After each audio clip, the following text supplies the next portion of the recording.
Welcome everybody to Forza Horizon 4, and today we're taking a look at the 1957 Hot Wheels Nash Metropolitan Custom. Now, just to give you a little bit of history on the Nash and the Nash, the brand, and the Metropolitan itself that this vehicle is based on.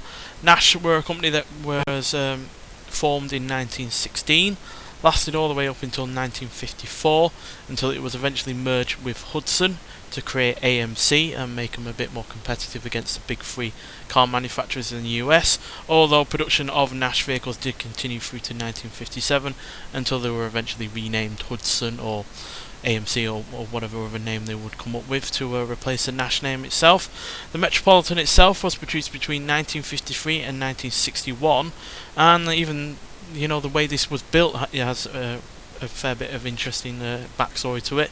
It was actually built in the UK despite being an American car, it was built by Austin, the car manufacturer themselves, and it was sold as the Austin Metropolitan in the UK, whereas obviously in the US it was sold as the Nash. So I am really rather surprised by that. I never knew that any American cars like this were actually made in the UK, let alone by a UK manufacturer.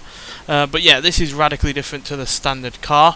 In that standard car, the biggest engine you can get was a 1.5 litre inline 4, the B series engine, which was used in various other UK manufactured cars like the Morris Oxford or the MG MGA, which we actually also have on this game, although it's the slightly bigger engine with the twin cam setup. And the vehicle with the Nash with the biggest engine could get around between 55 and 72 horsepower, depending on how many carburetors you had. And this Hot Wheels version is based on the Series 3 version of the Metropolitan, which was produced between 1955 and 1958, but obviously it is radically different. I mean, just look at the wheels, for instance, they're not even under the car anymore. An oddity of the actual Metropolitan in itself was the front wheels were also encased by bodywork as well as the rear wheels, so giving it a really rather streamlined profile. But yeah, interior is different, as you'd expect, being a custom car. But yeah, really rather nice. I do like the big dial in the centre, and the numerous other dials on the dashboard. But yeah, very basic, but then again, most custom cars generally are. And no boot as far as I can see. Yeah, you can't even put a spare wheel on it anymore. But yeah, the big difference is the engine, going from a 1.5 litre inline 4 engine all the way up to a 5 litre V8 engine producing 350 horsepower and 400 pounds-feet of torque. Now that does make it the least powerful car in the Hot Wheels Legends car pack that this car is a part of. But it only weighs 2,250 pounds, which is extremely light and one of the lightest out of the car pack, although not the lightest. And but this car is a bit of a handful to drive because of that lack of weight, and because it also has extremely thin tyres. As you can see, they are wafer thin. They look like something from the 30s or the 40s, never mind the 50s. So extremely thin. But on the whole, I do really rather like the look of this car. And it's even better to drive, so let's get out there and see what it can do.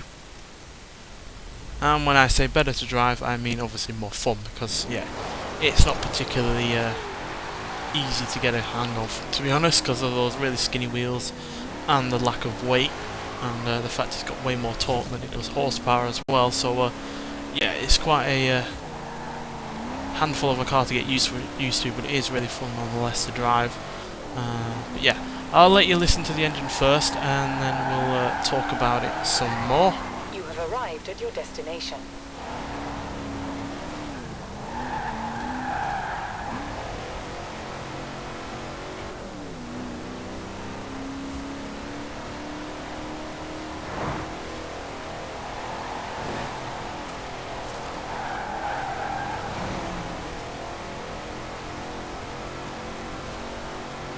So yeah, I do have a couple of reservations about the way this looks. I'm not a massive fan of the dice on the engine. I know why it's there, because it's just supposed to be fun, and it's supposed to be like a Hot Wheels mad looking car. But I particularly don't like them because it obscures the view while driving. As you can see, it's not particularly easy to look anywhere on your right. But my big problem with this is the paintwork. it's a good looking car without the need for all of those rust patches, to be honest.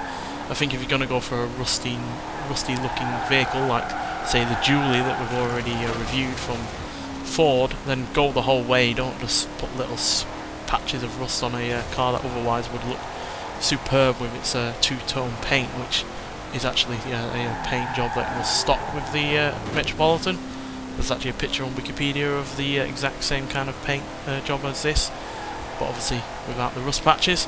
But outside of that, yeah, I really do like this car. It's extremely powerful, really rather quick, as it can do 0 to 60 in 5.1 seconds, 0 to 100 in 10.9 seconds, and going to a top speed of 152 miles an hour, making it faster than the Julie in terms of top speed down to 100, although slightly slower by 0.1 of a second than the Julie, purely because, you know, that has a diesel engine with all of the torque in the world, so it's easy to get off the line and get up to at least 60 miles an hour. But yeah, this is still a cracking vehicle, and this actually won the 2019 Hot Wheels Legends Tour, so yeah, obviously the judges were impressed enough by it, and I can see why, because they've taken something that had barely any horsepower and they've given it all of the horsepower, all of the torque, and also radically changed the look of the vehicle in terms of its stance as well. So, but in a way that isn't, you know, stupid or undrivable, because yeah, a lot of people do slam vehicles and put the wheels at weird camber angles and all that lot, and I'm just not a fan of that. But I like the fact that they've widened the wheels and not had to widen the bodywork to make it a far more drivable car now that has about 300 horsepower more than it would have originally. So yeah, really do enjoy it, and yeah, it's another cracking car in the car pack, and yeah, another reason to buy it yourself. So yeah, as I said in the previous review of one of the cars from the car pack, it's £7.99, though if you have Game Pass, I think you get 10% off, so it's, yeah, well worth getting it. And yeah, 6 new cars is never a bad thing on this game. Nonetheless, thanks for watching, and I'll see you in the next one. Bye.